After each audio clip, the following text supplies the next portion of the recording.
Alors, on peut déjà voir, docteur Yamtimba, au regard de... C'est pratiquement le même langage dans le fond, en ce qui concerne le traitement de cette information par les médias occidentaux, chouchou de Moscou. Implicitement, on parle de l'approche à la veille d'une nouvelle campagne présidentielle. En tout cas, l'on comprend que c'est une visite à plusieurs enjeux. Lorsque les chefs d'État africains commencent à être reçus comme il le faut, eh bien, ceux qui ne sont pas contents, qu'ils aillent se faire cuire à neuf. Aussi simple que ça. Là, c'est un chef d'État qui est reçu. Et on voit un autre chef d'État qui montre tout le respect qu'il a à un autre chef d'État. Eh bien, quand on reçoit bien les Africains, on est content. Ceux qui ne sont pas contents, c'est leur problème. Si on pouvait revoir cette une, je voulais vous montrer la manipulation. La réalisation, s'il vous plaît. La manipulation de l'information par les Occidentaux. Ils ne disent pas ce qui se passe. Ils racontent n'importe quoi. Regardez. Au programme, tous les domaines possibles de la coopération, notamment sécuritaire. Sécuritaire, oui. Ce n'est pas du tout ce que les Russes ont dit. Personne n'a dit que l'élément central de cette visite, c'est la sécurité. Personne ne l'a dit. Mais vous voyez des gens qui sont des mercenaires de la plume, qui vous disent non, notamment sécuritaire. En fait, ils détournent l'attention de l'opinion sur les seules questions de sécurité, alors qu'il y a eu quand même un sommet Russie-Afrique il n'y a pas longtemps. On sait ce qui s'est dit. Le passage progressif de la sécurité comme thème central vers les questions économiques. Sauf que les questions économiques, ça signifie quelque chose de très particulier. Ça signifie que la cour de récréation, elle n'existe plus. Les poussières de diamants, vous vous souvenez, les poussières de diamants de certains, ça n'existera plus. Et donc, du coup, enfin, encore que les gens ne prenaient pas que les diamants, même les femmes y prenaient. Donc, les poussières de diamants, terminées. Ce qui veut dire que ces diamants-là serviront le Centrafrique. Ils nous ont présenté le Botswana comme un modèle, n'est-ce pas? Très bien. Le Centrafrique leur dit, mais j'ai aussi des diamants, donc je vais être aussi un modèle. Je crois qu'il y a un certain nombre de choses qui, depuis quelque temps, qui font que chaque fois, mon point de vue, c'est que ce que les Occidentaux pensent sincèrement, c'est pour eux. Ce que leur flibustier, là, leur sorte de mercenaire, la plume ou du micro pense, c'est leur problème. Ce qui nous importe, c'est qu'est-ce que nous voulons, comment nous allons l'avoir, avec qui, quand, comment, et pourquoi, etc. C'est nos objectifs qui nous intéressent. Oui. Il a été clair que la Russie a l'intention de s'investir sur le plan économique sur le continent. Le projet d'une base militaire russe à Bangui fait jaser. Encore que les Émiratis qui vont moderniser l'aéroport et construire une zone d'habitation moderne autour de l'aéroport de Bangui, ce n'est pas le genre de projet qui fait sourire les Occidentaux. Ils disent, mais c'est un pays de 6 millions d'habitants, de pauvres types. Pourquoi on va leur faire ça? On va mettre un aéroport moderne, on va reconstruire la ville. Les Saoudiens avaient déjà mis 80 milliards pour goudronner Bangui, ça a été bloqué par les mécanismes du franc CFA. Donc vous comprenez que certains ne sont pas du tout contents.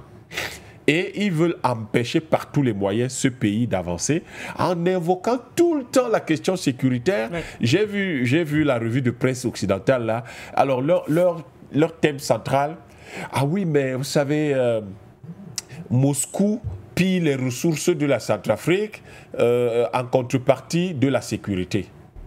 Moscou au moins fait quelque chose en contrepartie de ce pillage. Vous faites quoi? Rien. Vous avez fait quoi? Ils ont fait quoi? Ouais. Et ils font même quoi? Que du bavardage, que du vent. Et du coup là, il faut revenir à ce qui nous intéresse. C'est un moment extrêmement intéressant qui peut constituer un basculement dans les relations entre la Russie et l'Afrique. Oui. Effectivement, jusque-là, les relations entre la Russie et l'Afrique étaient beaucoup plus portées sur le plan sécuritaire, mais c'était normal. Parce que l'Afrique, aujourd'hui, connaît un chaos qui est organisé depuis la théorie de Brzezinski en 1998 pour que nos pays soient bloqués. Et donc, tout naturellement, l'urgence était sécuritaire. Et tout ce qu'il pouvait solliciter, que ce soit lorsqu'on a voulu solliciter la Chine, ou qu'on a sollicité la Turquie, ou l'Iran, ou la Russie particulièrement, ou même le Brésil, il y a des pays comme le Cameroun qui ont sollicité le Brésil.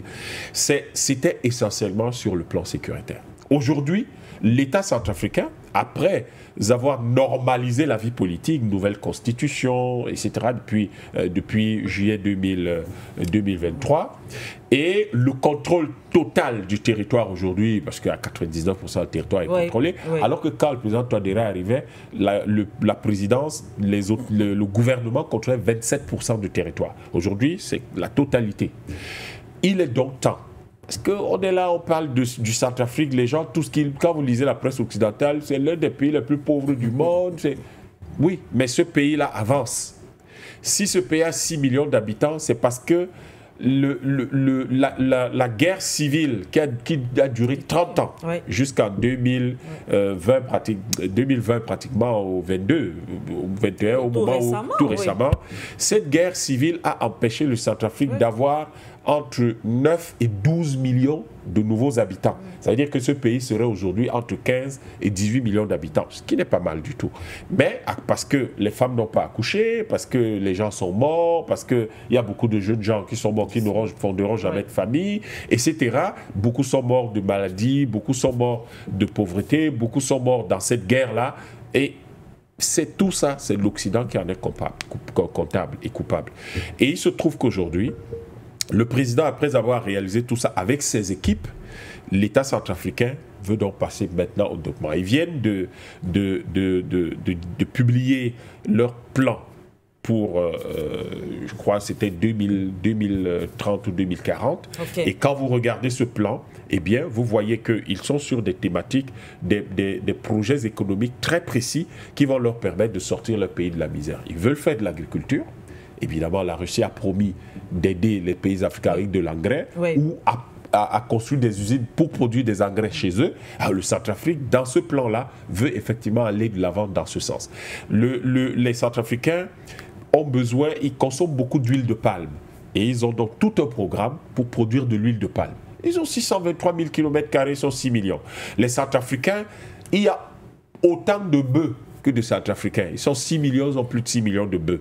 Donc les Centrafricains pensent qu'ils peuvent se lancer dans cette industrie, ce d'autant plus que leurs bœufs ne sont pas élevés de façon artificielle, ce ne sont pas des bœufs qui grandissent en élevage artificiel, mais leurs bœufs grandissent dans la nature. Et ça reste probablement les bœufs les plus sains qui existent encore aujourd'hui parce qu'ils ne sont pas vaccinés, ils ne mangent pas tout ce qu'on fait manger aux bœufs. C'est très bizarre. Vous avez des herbivores à qui on fait manger de la poudre d'ossement. Bon, c'est très curieux. Mais c'est toutes ces perspectives-là, sans compter le fait que lorsque vous discutez avec certains membres du gouvernement ou certains hauts fonctionnaires, ils vous disent qu'ils ont hâte de voir le président lancer l'industrie de production d'or parce qu'ils ont 3 000 milliards de dollars de réserves. Donc ils veulent lancer ça et ils ont aujourd'hui un certain nombre de... On voit des entreprises basées à Dubaï qui sont dans le trading de l'or, qui vont discuter avec eux et l'industrie minière va prendre.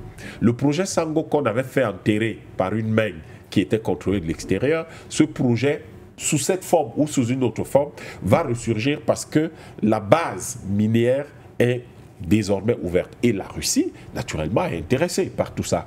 Il y a des infrastructures. Le président Touadéra estime que les containers doivent partir du port de Douala et arriver à Bangui sur des trains. Et donc, il y a ces infrastructures qu'il faut construire qui réduiraient le temps de convoyage des containers du port de Douala de 3 jours à 13 heures. De 3 jours à 13 heures. Si vous réduisez ça, ça veut dire que les prix vont chuter.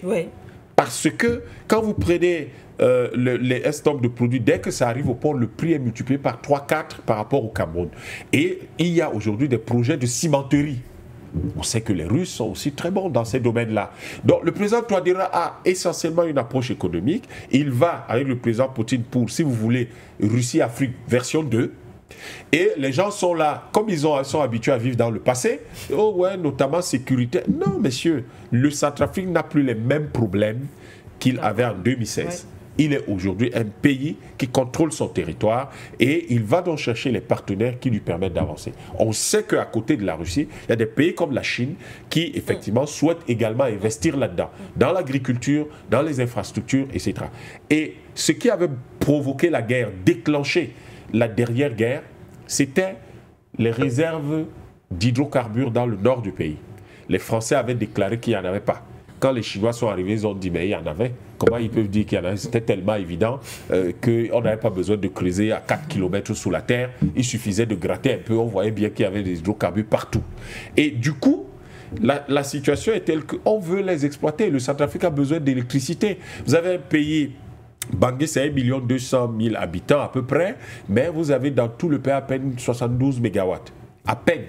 Et donc, ce gaz-là va leur permettre de faire de l'électricité et d'avancer. Les Chinois ont déjà construit une centrale de 15 mégawatts, centrale solaire, et ça va continuer. Donc, je crois que pour que les Russes installent 10 000 hommes à Bangui, il va falloir évidemment nourrir ces gens-là. Il va falloir les transporter à Bangui.